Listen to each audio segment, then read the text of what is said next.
ती तादात्म्य पावलेली असते ती कविता, ते शब्द, ते अक्षर, आणि तो जो प्रणयाचा खेळ रंगतो तो पुढच्या कवितेत आपण ऐकू. प्रणय. एका कविता संग्रहाच्या प्रकाशन समारंभात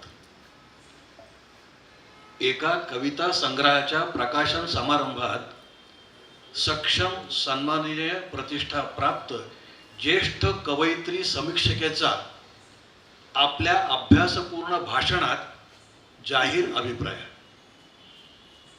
परत ऐका. एका कविता संग्रहाच्या प्रकाशन समारंभात सक्षम सन्माननीय प्रतिष्ठा प्राप्त ज्येष्ठ कवयित्री समीक्षकेचा आपल्या अभ्यासपूर्ण भाषणात जाहीर अभिप्राय.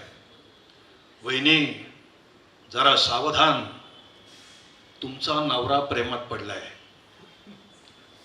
प्रेम, लफडं, प्रतारणा, खल्लास, सगळं वातावरण गंभीर. एक ना अनेक व्यक्ती सापेक्ष, अलभ्य, दुर्लभ निष्कर्ष प्रत्येकाच्या मनात. पण समीक्षिका लगेच पुढे म्हणाली,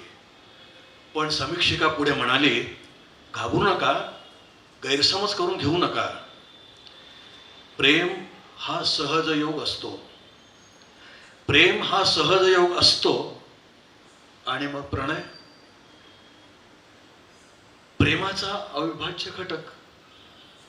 प्रेम हा सहज योग असतो आणि प्रणय हा प्रेमाचा अविभाज्य घटक.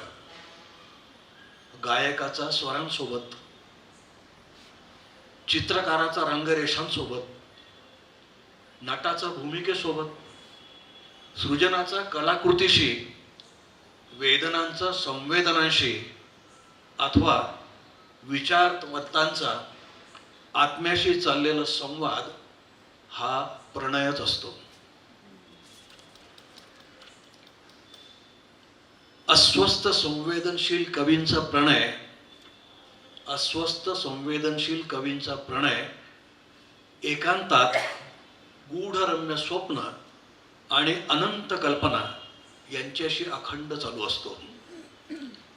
प्रणय म्हणजे तादात्म्य, प्रणय म्हणजे एकात्मकता, प्रणय म्हणजे एकतानता, प्रणय म्हणजे समरसता, समर्पण, विसर्जन, हरलेपण, हरवलेपण, समाधी आणि सगळ्यात शेवटी आनंद. प्रणयाची आभा म्हणजे ऊर्जा, चैतन्य, प्रेरणा म्हणजे जीवन. प्रणयाची आभा म्हणजे चैतन्य, ऊर्जा, प्रेरणा, जीवन, आसक्ती पलीकडचं आकर्षण, सढळ, आढळ, निढळ आणि सोज्वळ. एक निरामय अनुनय परमेश्वरी नात्याशी म्हणजे प्रणय. कवीला प्रेमात पडल्याशिवाय कविता सुचू शकत नाही आणि वैश्विक प्रणयाशिवाय ती बहरू शकत नाही. वहिनी, कवी महाशय आणि कविता या तिघांनाही माझ्या शुभेच्छा, असं ती शेवटी म्हणाली. आता ही कविता कल्पनेतली आहे, खरी आहे आपल्याला माहिती नाही. कोण कोणास म्हणाले या फंदात आपण नको पडायला. कारण आता पुन्हा इथून घरी जायचंय आम्हाला सगळ्यांना, आणि सुदैवानं माझंही ऑफिस त्याच बिल्डिंग मध्ये आहे, बरोबरच जायचंय. त्यामुळे अनेक वैश्विक धागे याला जोडलेले आहेत. तर हे जे वैश्विक धागे कवीशी जोडलेले असतात ते त्याला कृतकृत्यतेकडे घेऊन जाण्याचा प्रयत्न करतात. याचं कारण असं की स्टेशनात शिरला टांगा, गाडीची घुमली शीड, त्या कंच निनादा मागे दुःखाचे असती पीड. आता बघा, स्टेशनात शिरला टांगा. आता हा टांगा म्हणजे काय? स्टेशनात शिरला टांगा, गाडीची घुमली शीळ. आता ती गाडीची शीळ घुमते म्हणजे त्या गाडीत बसलेले जे असंख्य मोजता न येणारी मंडळी असतात, तो प्रत्येक जण आपापली काही ना काहीतरी भावना घेऊन त्या गाडीत बसलेला असतो. कुणाचं तरी कुणीतरी गेलेलं असतं म्हणून तो तिथे जाण्यासाठी त्या गाडीत बसतो. कुणाचं तरी कुणीतरी जन्माला आलेलं असतं, तो आनंद व्यक्त करण्यासाठी तो त्या गाडीत बसतो.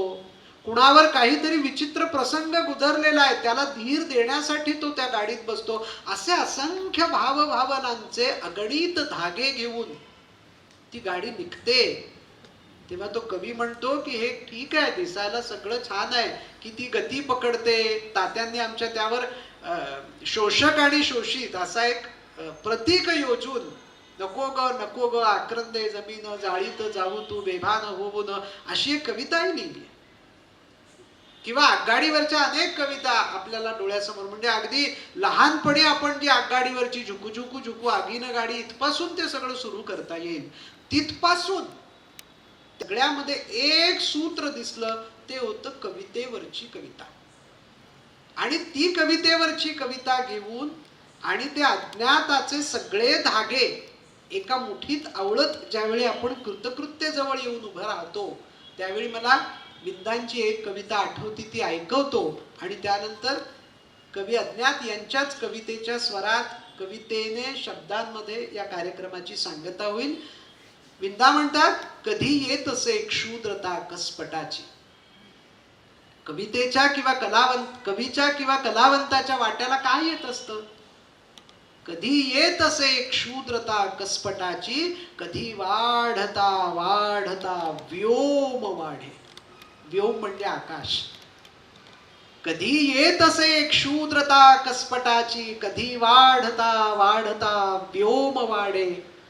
कधी दैन्यवाणा निराधार होई, कधी गूढ गंभीर आत्मप्रकाशी. कधी गरजतो सागराच्या बळाने, कधी गरजतो सागराच्या बळाने, कधी कापतो बोलता आपणाशी. असा मी तसा मी कसा मी कळेना, असा मी असा मी असा मी तसा मी कळेना. असा मी तसा मी कसा मी कळेना, स्वतःच्या घरी दूरचा पाहुणा मी. स्वतःच्या घरी दूरचा पाहुणा मी. हे दूरचं पाहुणे पण घेऊन आजच्या कार्यक्रमानं आपल्याला काय दिलं असा प्रश्न जर बाहेर जाऊन कोणी विचारला तर त्याला असं सांगा, आपण दूरचे पाहुणे आहोत. हा कार्यक्रम पाहिल्यानंतर आमच्या लक्षात आलं. तर ते दूरचे पाहुणे पण घेऊन ही कृतकृत्य नावाची कविता ऐकूया. तुम्ही सगळ्यांनी शांत चित्तानं ऐकून घेतलं त्याबद्दल मनःपूर्वक धन्यवाद. कृतकृत्य. कृतकृत्य. तशी ही कविता अव्यक्त असेपर्यंतच कवीची असते. तशी ही कविता अव्यक्त असेपर्यंतच कवीची असते. एकदा कागदावर उतरली की मग ती कुणाची काहीही असू शकते. एकदा ती कागदावर उतरली की कुणाची काहीही असू शकते. सखी, गुरु, शत्रू, मैत्रीण, मुलगी, प्रेयसी, अगदी सासूरवाशी सून देखील. एकदा तिची वेळ झाली की ती मग स्वतंत्र आणि स्वायत्त होते. एकदा तिची वेळ झाली की मग ती स्वतंत्र आणि स्वायत्त होते, उडून जाणाऱ्या घरट्यातल्या पिलासारखी. मग मग निर्मितीच्या श्रेयाशिवाय तुम्ही तिचे कुणीही नसता. मग निर्मितीच्या श्रेयाशिवाय तुम्ही तिचे कुणीही नसता. इच्छा असली तरी तिला डांबून ठेवता येत नाही. इच्छा असली तरी तिला डांबून ठेवता येत नाही. ती तिच्या नशिबाने चालत जाते. ती तिच्या नशिबाने चालत असते. क्वचित आपला पंथ तयार करते. त्यांनी इतक्या कवींची नावं सांगितली, तेवढे पंथ तयार झालेलेच आहेत. ती तिच्या नशिबानं चालत राहते. क्वचित आपला पंथ तयार करते किंवा काळाच्या प्रवाहात तुमच्या आमच्यासारखी लुप्त होते. आपण कुंती व्हावं. आपण कुंती व्हावं, जन्मतःच तिला प्रवाहात सोडून द्यावं. पुनर्भेट झालीच तर आपल्याच क्षणभंगूर अंशाचं समजा